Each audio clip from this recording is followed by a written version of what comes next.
Jaganmohan Reddy bus యాత్ర మొదలుపెట్టాడు నేటి నుంచి.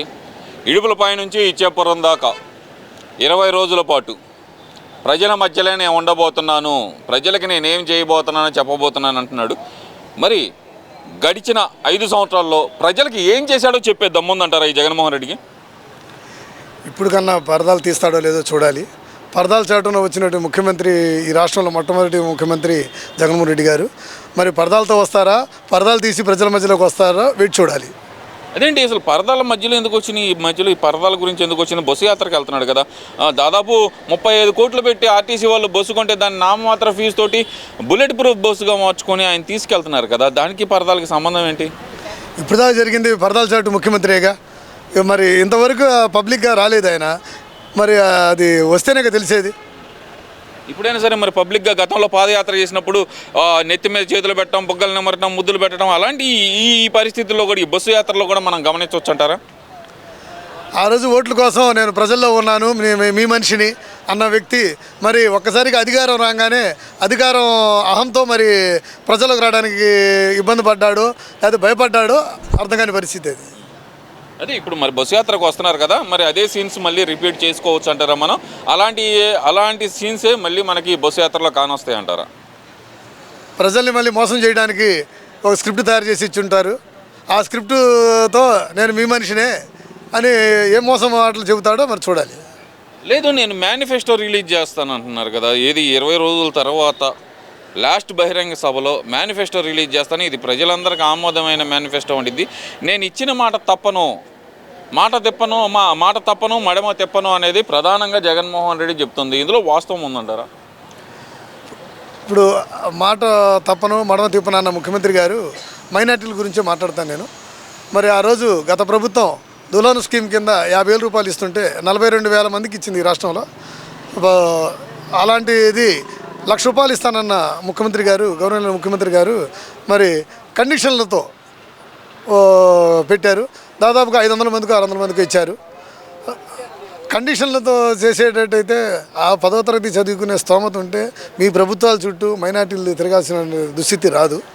అంటే ఇక్కడ ఆయన ముఖ్యంగా చెబుతుంది ఏంటంటే, పిల్లల చదువు నాకు ముఖ్యం కాబట్టి, చదువుకుంటేనే వాళ్ళకి భవిష్యత్తు ఉంటుంది కాబట్టి చదువుకి పెళ్ళికి లింకు పెట్టాను నేను అనేది ఆయన చెప్తున్న మాట.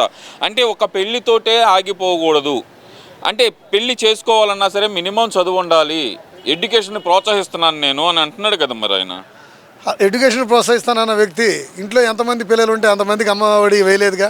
అంటే అతను వివక్ష చూపిస్తున్నాడుగా. ఒకళ్ళే చదువుకో ఒకళ్ళకే వేస్తానంటున్నాడు. మైనార్టీల్లో ఉమ్మడి కుటుంబాలు ఎక్కువ. ఇప్పుడు మా ఇంట్లోనే ముగ్గురు కలిసి ఉంటాం. అలాంటిది మైనార్టీలు కలిసి ఉండే కుటుంబాల్లో కరెంటు బిల్లు ఇష్టానుసారంగా 200 యూనిట్లు దాటితే కరెంటు కాస్ట్ పెరుగుతుంది. ఒకే మీటర్ ఉండిద్ది, అది తండ్రి పేరు మీద ఉండిద్ది. ఆ 200 యూనిట్లు పెరగటం వల్ల రేషన్ కార్డు పోతుంది. అలాగే ఇంటికి ఒక్కొక్కరికి 3 పిల్లలు, అలా మాలో ఎక్కువ మంది పిల్లలు ఉంటారు. అందుట్లో ఒకళ్ళకే ఇస్తే మరి మిగతా వాళ్ళకి మేము ఎలా చదివించుకోవాలా? మరి ఆ చదువుని ప్రోత్సహించే వాళ్ళు అయితే ఉన్నవాళ్ళందరికీ వేయాలిగా. గవర్నమెంట్ స్కూల్స్లో ఇంగ్లీష్ విద్య ప్రవేశపెట్టాను, అసలు గతంలో ఎవరి వల్ల కాలేదు, నేను మాత్రమే చేశాను, ఇంగ్లీష్ విద్య ప్రవేశపెట్టాను, డిజిటల్ విద్య పెట్టాను, ట్యాబ్లు ఇస్తున్నాను అని చెబుతున్నాడు కదా. మరి ఆయన గవర్నమెంట్ స్కూల్ ఎంత బాగున్నాయి అంటారా? ఆ ట్యాబుల మీద కూడా జరిగిందిగా, కొమ్ముకోవడం జరిగిందని వాస్తవమే అంటారా? ఏదైనా నిప్పులేందే పొగరాదుగా బయటికి. ఇక్కడ చూస్తే కనుక ఆయన ఈసారి ఇచ్చే మేనిఫెస్టోలో ముఖ్యంగా కానొచ్చే హామీ డ్వాక్రా రుణమాఫీ ఒకటి, రైతు రుణమాఫీ ఒకటి కానొచ్చే అవకాశం ఉంది అంటున్నారు. సరే, ఆయన హామీలు ఇస్తే కనుక ప్రజలు అటు మొగ్గు చూపే అవకాశం ఉందంటారా? ఈ రైతు రుణమాఫీ కానీ డ్వాక్రా రుణమాఫీ కానీ హామీ ఇస్తే కనుక ప్రజలు అటు మొగ్గు చూపే అవకాశం ఉందంటారా? ఇప్పుడు హామీలు అని అంటమే కానీ కరెంట్ బిల్లు దృష్టికి వస్తే గతంలో మినిమం ఛార్జ్ 60 రూపాయలు ఉండేదండి. ఈరోజు 160 రూపాయలకి చేశారు. సంబంధం లేకుండా కరెంట్ బిల్లు సర్ఛార్జీలేని బిల్లు ఏమో ఒకటి కనపడిద్ది, కనపడిని అధికంగా వేసిన బిల్లు ఏమో కింద ఆడో ఉండిద్ది. మొత్తం అక్కడ కట్టడానికి వెళ్ళేసరికి పూరింటికి కూడా 300 రూపాయలు 350 రూపాయలు వచ్చే పరిస్థితి. ఇక్కడ ఇంకో విషయం తీసుకుంటే కనుక ఈ వైసీపీ నాయకులు చేస్తున్న వ్యాఖ్యలు ముఖ్యంగా చంద్రబాబు నాయుడు గారిని ఉద్దేశించి. ఇప్పుడు వాళ్ళు వీళ్ళు చేశారంటే ఒక అర్థం ఉంది. స్పీకర్ తమ్మినేని సీతారాం ఆయన కూడా అదే బాటలో ఉండి ఈ వ్యాఖ్యలు చేయటం ఎలా చూడాలంటారు? అంటే ఈ అసభ్య పదజాలం, లకారం భాష వాడటాన్ని అసలు ఎలా చూడొచ్చు అంటారు? అదే ఆ పార్టీలో ఉన్న ప్రతి నాయకుడు మాట్లాడేదే పద్ధతిగా మాట్లాడే చాలా తక్కువ మంది ఉంటారు. ఆ భాష మాట్లాడే వాళ్ళు ఎక్కువ మంది ఉంటారు. ఆ భాష మాట్లాడే వాళ్ళకే ఆ నాయకుడు కూడా ప్రథమ స్థానం బహుమతులు ఇస్తున్నాడు. అంటే ఇప్పుడు చంద్రబాబును దూషించిన వాళ్ళకే పదవులు అనే స్కీమ్ ఏమైనా పెట్టారంటారా జగన్మోహన్ రెడ్డి? మరి అదేగా జరిగింది. మొట్టమొదటిసారి మంత్రులు ఇచ్చింది వాళ్ళకేగా. ఎవరైతే తన చంద్రబాబు నాయుడు గారి సామాజిక వర్గం మీద దాడి చేసే వాళ్ళనే ఎక్కువ ప్రోత్సహించారు. అలాగే రోజా కానివచ్చు, అనిల్ కావచ్చు, కొడాలి నాని కావచ్చు, వల్లభనేని వంశీ కావచ్చు, ఆ కోణం చెందిన వాళ్ళకి వీళ్ళందరూ.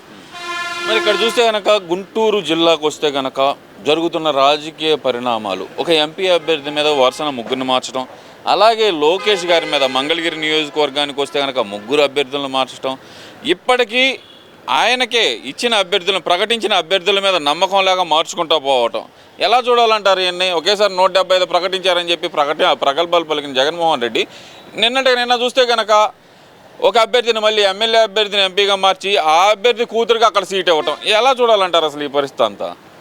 ఓటమి భయం. తెలుగుదేశం పార్టీలో విశ్వత కలిగినటువంటి నాయకుల్ని చంద్రబాబు నాయుడు గారు అభ్యర్థులు ప్రకటించిన సమయాన్ని అతను తట్టుకోలేకపోవటం, ఓటమి భయంతో ఎవరిని ఎక్కడ వేయాలనే సంసిద్ధంలో ఉన్నాడు. సంసిద్ధం కాదు, నేను సిద్ధం అంటున్నాడు కదా ఆయన. సిద్ధం అంటాడు, అది రేపు ఎలక్షన్లో తెలిసింది సిద్ధమా లేకపోతే ఏంటనేది.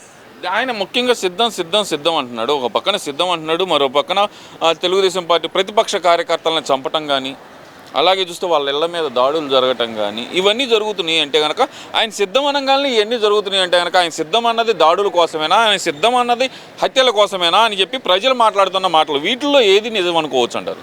ఈ ప్రభుత్వం ఏర్పడిన రోజే కూల్చడంతో మొదలైన ప్రభుత్వం ఇది.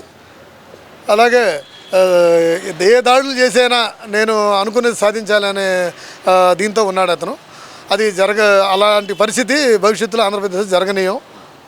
దానికి ఉమ్మడి కార్యాచరణ మా నాయకుడు తీసుకున్న నిర్ణయాలు చాలా మంచిది. ప్రజల దృష్ట్యా మూడు పార్టీలు చాలా చక్కగా ప్లాన్ చేసి చేస్తాయి. ఇక్కడ ముఖ్యంగా ఇందాక మీరు మైనార్టీల గురించి మాట్లాడారు కాబట్టి అడుగుతున్నాను. బీజేపీ అంటేనే మైనార్టీలు వ్యతిరేకిస్తారు అనేది ప్రధానంగా బయట వినిపిస్తున్న మాట. బీజేపీ అంటేనే మైనార్టీలను అనగదొక్కుతుంది అంటారు. మరి అలాంటి పార్టీతో కలిసిన తెలుగుదేశానికి మైనార్టీ వర్గాల నుంచి అండ ఉంటుందంటారా, ఉండదంటారా? ఇది 100% తప్పు. బీజేపీ పార్టీ నుండి సుదీర్ఘమైనటువంటి రాజకీయ ప్రస్థానం చేసినటువంటి పార్టీ తెలుగుదేశం పార్టీ. బీజేపీతో ఉన్న ఎప్పుడు ఈ తెలుగుదేశం పార్టీ ప్రభుత్వం ఆంధ్రప్రదేశ్లో ఉన్న ఏ మైనార్టీ మీద ఎటువంటి దాడులు జరగడం కానీ, ఎటువంటి విస్ఫోటనలు జరగడం కానీ జరగలేదు. అలాగే మైనార్టీలకు రావాల్సినటువంటి పథకాలు కానివ్వండి, ఏదైనా సరే మా నాయకుడు అక్కడ వాళ్ళ మీద ఎంత ఫోర్స్ చేసినా మాకు ఎటువంటి ఇబ్బంది జరగకుండా జరిగింది. దానికి మేము మా నాయకుడు ప్రజల దృష్ట్యా ఎలాంటి నిర్ణయం తీసుకున్నా మేము దాన్ని స్వాగతిస్తాం.